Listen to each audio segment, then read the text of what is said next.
Okay, so I this is an interview. Not really sure what it's about. It's Blind Reacts.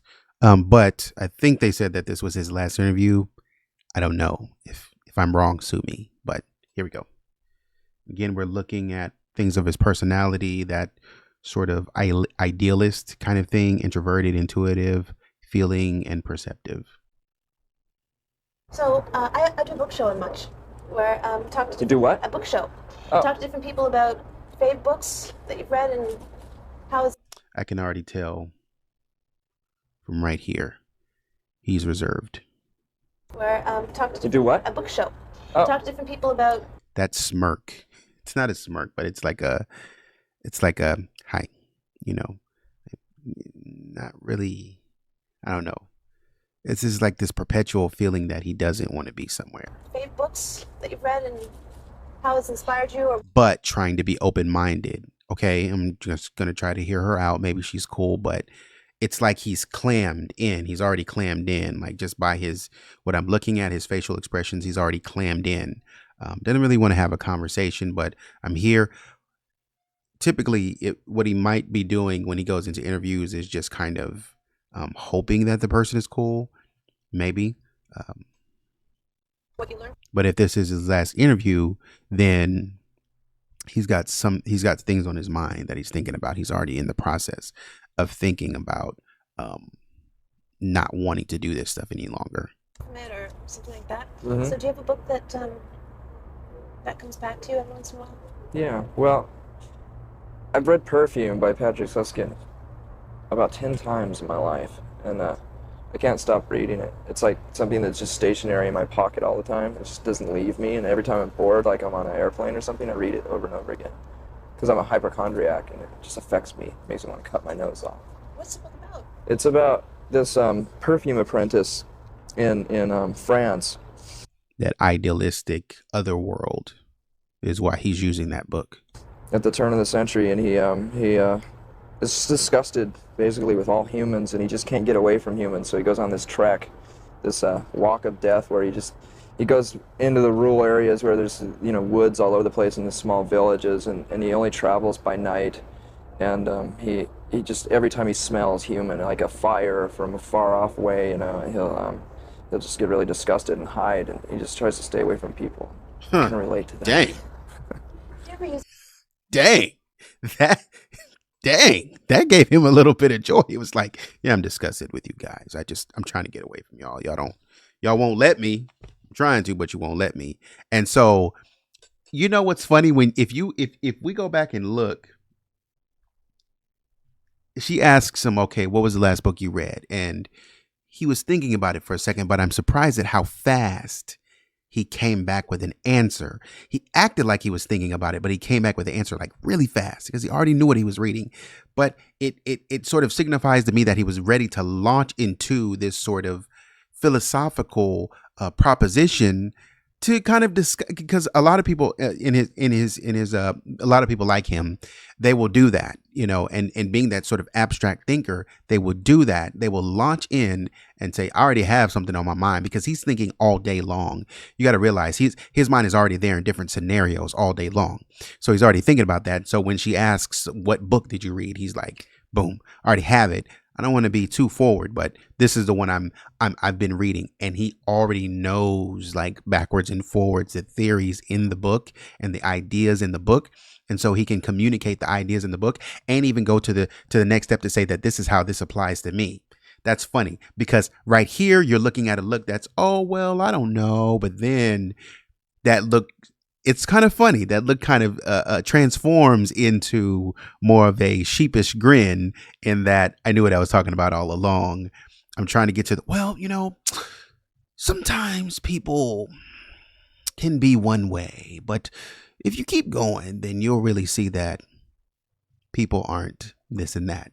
And so he knew it. He knew where he was going all along. That's funny. Bored, like I'm on an airplane or something, I read it over and over again.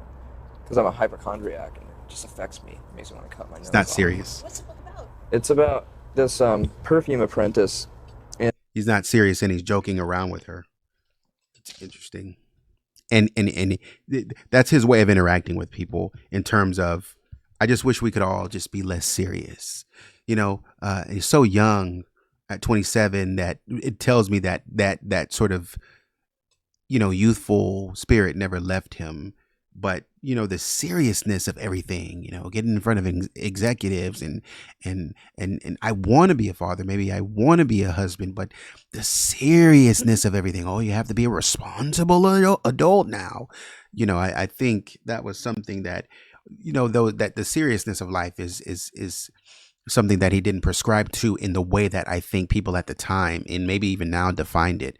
And it's important to say that because the way society is, people can easily get sucked into having to be something maybe that they don't see themselves as being. And I say that because, when I'd be on campus, like when I went back to campus, I won't say where, but when I went to campus, I remember, man, and I was older when I went too.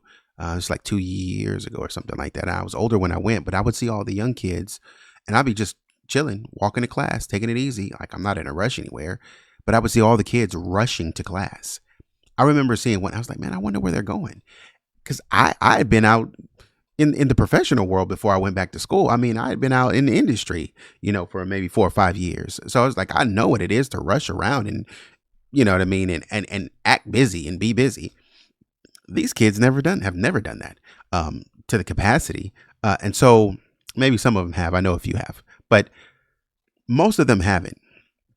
And so I watched this one girl pass me and I was like, she's rushing, but I know she's in my class. Maybe she's going somewhere. I kind of stayed close to her. And when we got to class, she just sat down and she was rushing to class that didn't start for another 30 minutes. And I was like, what has taught you to do this? What has taught you to be this uptight about getting to class? And like, you're not even, I can understand being on time. I love being on time. I leave an hour ahead of time, or an hour and 30 minutes ahead of time. So I can just take my time walking up to class even now. I love that. But I'm just saying, I'm not rushing. I do that so I can take my time. And I think my point in saying that is I think here, Kurt, abhorred the rush. He didn't want to rush. He didn't like people rushing him. And that's probably what he would have faced with executives. So in France at the turn of the century, and he is just disgusted basically with all humans, and he just can't get away from humans. So he goes on this trek, this walk of death, where he goes into the rural areas where there's woods all over the place in the small villages, and he only travels by night, and he just, every time he smells human, like a fire from a far off way, he'll just get really disgusted and hide, and he just tries to stay away from people. I can relate to that. Do you ever use what you read in any of your songs? That was a key moment. He told you how he was feeling directly.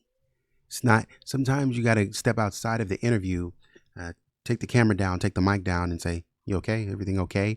I think more nowadays we're more emotionally intelligent than individuals or people were back in, say my parents' day and even before that.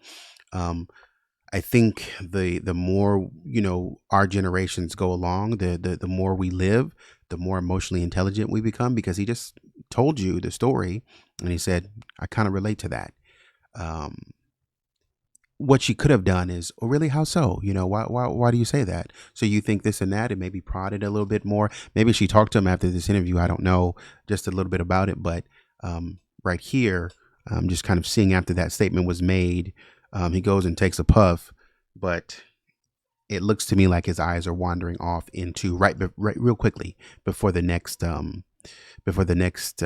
question. His eyes are wandering off into thinking about that while also listening to her question that's coming up next. Really thinking about, I kind of feel that way sometimes, and thinking about what that feels like to feel that way. As a matter of fact, I use that very story in Scentless Apprentice. Yeah.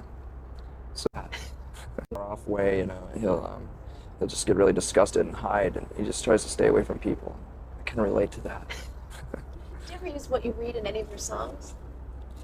As a matter of fact, I use that very story in Scentless Apprentice. Yeah. So that's really one of the first times that I've ever used it. an actual story, as a book, as an example of a song. I've always tried to stay away from that, but now that I'm running out of ideas more and more, I tend to do that.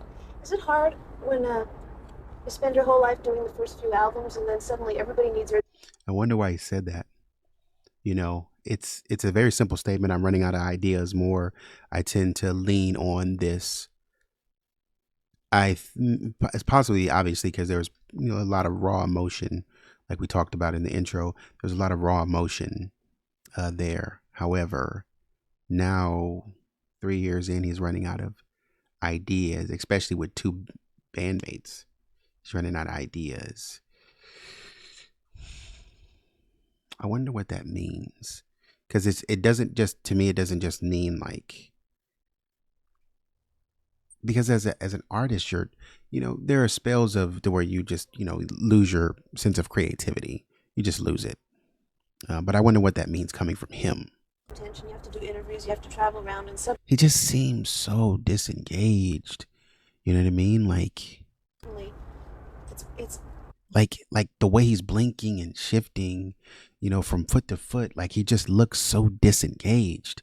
And it looks like it's almost painful for him to be there. Is it hard to come up with ideas? I don't know. I've just noticed that people expect more of a thematic angle with our music. They always want to read into it. Mm-hmm. And before, I was just using pieces of poetry and just garbage, just stuff that just would spew out of me at the time. And a lot of times when I write lyrics, it's just at the last second because I'm really lazy. So, and then I find myself having to come up with explanations for it. So I thought I'd prevent that this time and actually have an explanation for some of the songs at least. I knew it. There it is. It's the pressure of the industry. So very clearly outlining, I love this, very clearly outlining what's causing him pain, what's the motivation behind it, what's the trigger, the pressure of the industry. He said, man, look, and I don't like the fact that he called it lazy. If he were here today, I would say it's not lazy, it's your process. I wish somebody would have appreciated his process. His process was poetry. Poetry is the beginning of everything. He loves poetry. I wish somebody would have told him, we appreciate you for your poetry and all of that, on a scale to where on a level to where he could get it. Not only that, but would allow him to be who he was at the very beginning. I think what he's saying here is that I got into the industry and people started trying to change me, and they started trying to make me this big, grand person. And it was all about the drama, all about the thematics and theater of everything. But really, it's just, and people are trying to read into the lyrics of, why did you quote Shakespeare there? And he was probably like, because I thought it was appropriate. I can't tell you why, but I will say this: if he were to talk to a counselor, or a therapist of some sort, I think what he deemed as maybe just like random words spewing out of his mouth were really indications of sort of like this blank canvas to where you sort of just start throwing paint on it. And so it's like, eventually it becomes something if you are an artist that knows where you're going with it. And I think he didn't give himself enough credit for that, in just saying that it's just this blank canvas. No, Kurt, it came from somewhere. Where is this coming from? I need you to think deeply into yourself and look deeply into yourself and say, because the first question starts by saying, why am I painting black dots? And I'm just using black dots as an example. Why am I painting black dots? Right? So I think it's very interesting that he's doing that. Because he thinks it's not interesting, but it really is. There's a lot of baby references in all the songs. I didn't think there would be, but you have like wombs, baby's breath, baby throw up, baby Throw up? Baby, there's baby She's everywhere. lying. This is obviously become a huge part of your life. It has been a part of my life before Courtney was even pregnant, though. I've always been just fascinated with medical texts and charts, and I guess I secretly want to be a doctor or something. I don't know. Yeah. or a person that works in a cremation factory. I don't know. I've always liked anatomy. Ever since I was a little kid, when I first got that little model of the Highly intelligent. And this is what happens sometimes when kids are overlooked. Highly intelligent, but when they're overlooked and they're not tended to in a way that enforces their interests, that makes them believe that they can be certain things, then he was probably multi-talented in many things. He could have been a doctor.